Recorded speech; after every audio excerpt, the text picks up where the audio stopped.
एका ठिकाणी एक आजी राहत होती. ती त्या घरात एकटीच असायची. तिला एक मुलगी होती. त्या मुलीचं लग्न झालेलं होतं. बऱ्याच दिवसापासून दोघींची भेट झालेली नव्हती. म्हणून आज आजी मुलीला भेटण्यासाठी निघाली. आजी एकटीच मुलीला भेटण्यासाठी जात असताना वाटेत तिला जंगल लागले.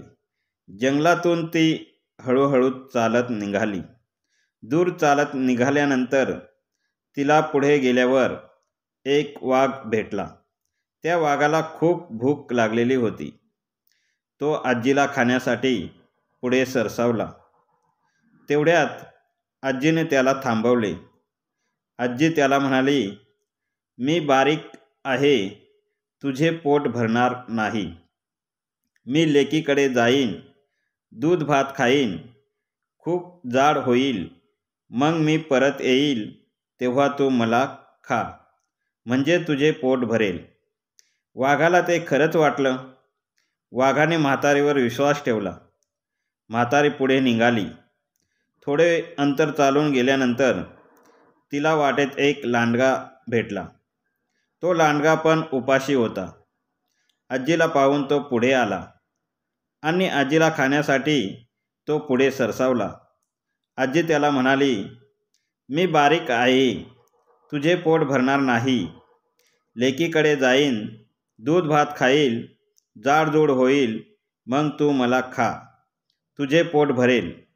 लांडग्याने आजीवर विश्वास ठेवला आणि आजी आता पुढे चालत चालत लेकीच्या गावाकडे निघाली आणि लेकीकडे पोहोचली.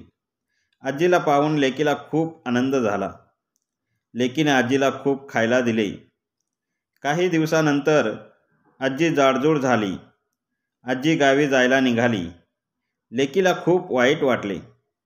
ती आजीला म्हणाली, "तुला काय देऊ?" आजी म्हणाली, "मला एक भोपळा दे आणि थोडीशी राख दे." लेकीने आजीला भोपळा आणि राख दिली. आजीने भोपळ्याला छिद्र पाडले. त्यातून ती भोपळ्यात जाऊन बसली. राखीची पुडे तिने हातात घेतली. जंगलाच्या वाटेने ती आपल्या घराकडे निघाली आणि पुढे चालून गेल्यानंतर तिला वाटेत एक लांडगा भेटला. लांडगा आजीची वाट पाहत बसला होता. तेवढ्यात त्याला लांडग्याने भोपळ्याला विचारले, भोपळे भाऊ, तुला आजी दिसली का रे?" "आजी बिजी मला माहीत नाही." "भोपळा कसे काय बोलतो?" लांडग्याला काही कळले नाही. तो भोपळ्याजवळ आला. वाकून आत पाहू लागला. आजीने राखेवर फूक मारली. सर्व राख लांडग्याच्या डोळ्यात गेली. लांडगा आंधळा झाला आणि "चल रे भोपळ्या, टुणूक टुणूक," आजी भोपळ्याला म्हणाली. आजी पुढे गेल्यानंतर आजीला वाघ दिसला. भोपळ्याला पाहून वाघाने विचारले, भोपळे भाऊ, तुला आजी दिसली का रे?" "आजी मला नाही माहीत." "भोपळा कसं काय बोलतोय?" वाघाला काही कळले नाही. आजीचा पत्ता माहीत करून घेण्यासाठी वाघ भोपळ्याजवळ आला. तो आत डोकावल्यानंतर आजीने जवळची राखीची पुडी होती ती वाघाच्या डोळ्यावर मारली. वाघ आंधळा झाला. "चल रे भोपळ्या, टुणूक टुणूक," आजी भोपळ्याला म्हणाली.